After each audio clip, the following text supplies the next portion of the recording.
नमस्कार। मैं हरवीर सिंह, असिस्टेंट लोक प्रोफेसर लोक प्रशासन। आज हम ब्रिटेन के राजकोष के बारे में चर्चा करेंगे। ब्रिटिश राजकोष एक प्राचीन संगठन है जो निरंतर विकसित, संशोधित तथा परिवर्तित होता रहा है। अमेरिका एवं ब्रिटेन में वित्तीय कार्यों को निस्तारण करने वाले विभाग राजकोष कहलाते हैं, जबकि भारत एवं फ्रांस में इन्हें वित्त मंत्रालय कहा जाता है।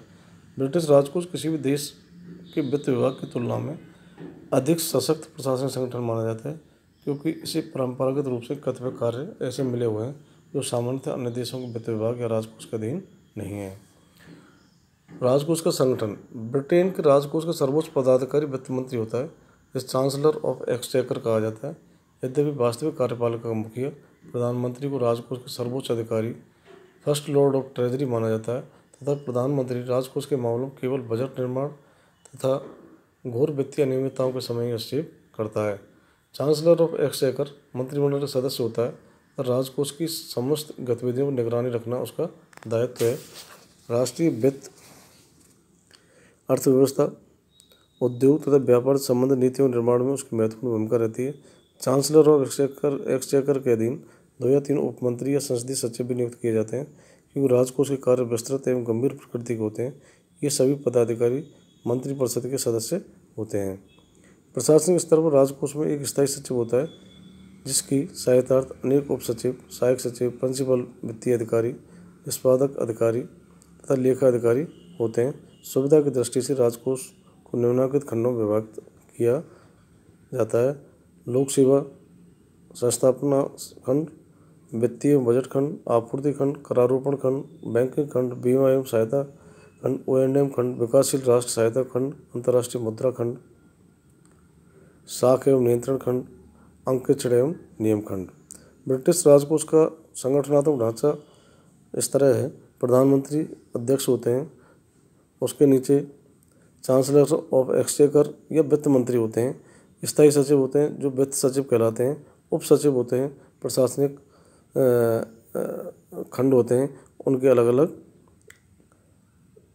अधिकारी कार्यरत करते हैं। कार्य एवं भूमिका। आय व्यय पर नियंत्रण एवं ब्रिटिश पाउंड की साख सुदृढ़ बनाने में राजकोष की महती भूमिका है। हेल्थ के अनुसार राजकोष एक ऐसा विभाग है जो कार्यपालिका के नियंत्रण एवं संसदीय सत्ता के अधीन रहकर देश के सार्वजनिक वित्त का प्रशासन संचालित करता है। संक्षेप में ब्रिटिश राजकोष के निम्नलिखित कार्य हैं: संसद द्वारा पारित वित्तीय अनुमानों का क्रियान्वयन उसी रूप में करवाना जिस रूप में वो स्वीकृत किए गए हैं। वित्त, अर्थव्यवस्था, उद्योग, वाणिज्य एवं व्यापार से में संबंधित नीतियों निरूपण करना एवं मंत्रिमंडल के सम्मुख विचार प्रस्तुत करना। राष्ट्रीय समेकित निधि की वित्तीय स्थिति नियंत्रण करने के लिए करारोपण एवं शुल्क संबंधी नियम बनाना एवं करों का एकत्रण करवाना। नंबर 4, लोक सेवाओं के संचालन पर होने वाले व्यय को नियंत्रित करना भी राजकोष का मुख्य कार्य है।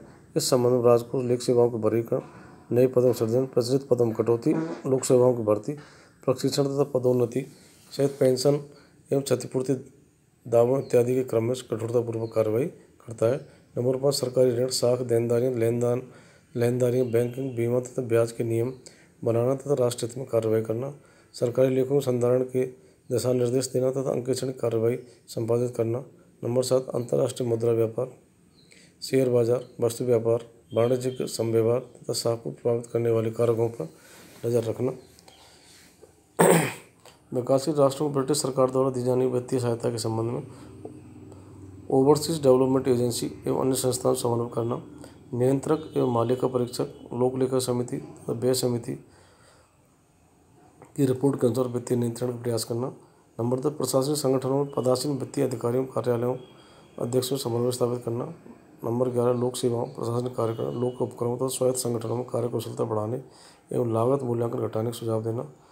नंबर 12, प्रशासनिक विभागों से प्राप्त होने वाली नियमित रिपोर्ट का पुनरीक्षण करना एवं निर्देश प्रेषित करना।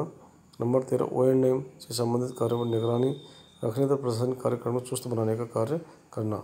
सारांशतः ब्रिटिश राजकोष राष्ट्रीय आर्थिक नीति, आर्थिक विकास, लोक सेवा नियंत्रण और वित्तीय साख के निर्धारण में निर्णायक भूमिका निभाता है। हाइंडर के अनुसार ब्रिटिश राजकोष दूसरे विभागों में नियंत्रण करने के पश्चात उनके वित्तीय कार्यों प्रकरणों की समीक्षा का पुनरावलोकन करता है तथा चेतावनी दे सकता है। यदि वह यह उनको नियंत्रित कर ले तो भी इन्हें निर्देशित कभी नहीं करता है।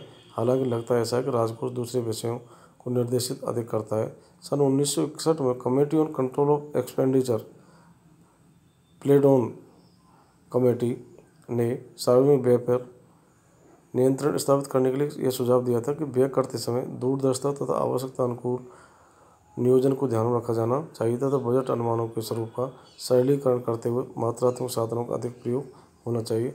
इस संबंध में राजकोष को अपनी भूमिका और अधिक सार्थक सिद्ध करनी होगी। यूरोपीय संघ के 15 में से 12 देशों France, Germany, Belgium, Holland, Luxembourg, Spain, Portugal, Austria, Greece, Italy, Ireland तथा फिनलैंड में साझा मुद्रा यूरो को 1 जनवरी 1999 से प्रचलन की स्वीकृति दे दी, जबकि ब्रिटेन, डेनमार्क, स्वीडन द्वारा एक कदम उठाना शेष है। यूरो मुद्रा 1 जनवरी 2002 से लागू हो गई है। यूरो के प्रचलन से डॉलर सहित अन्य मुद्राओं पर पड़ने वाले प्रभाव के संबंध राजकोष मंथन कर रहा है। वैसे जून 2016 में जनमत संग्रह ब्रिटिश जनता ने यूरोपीय संघ से अलग होने का वोट दिया है। धन्यवाद।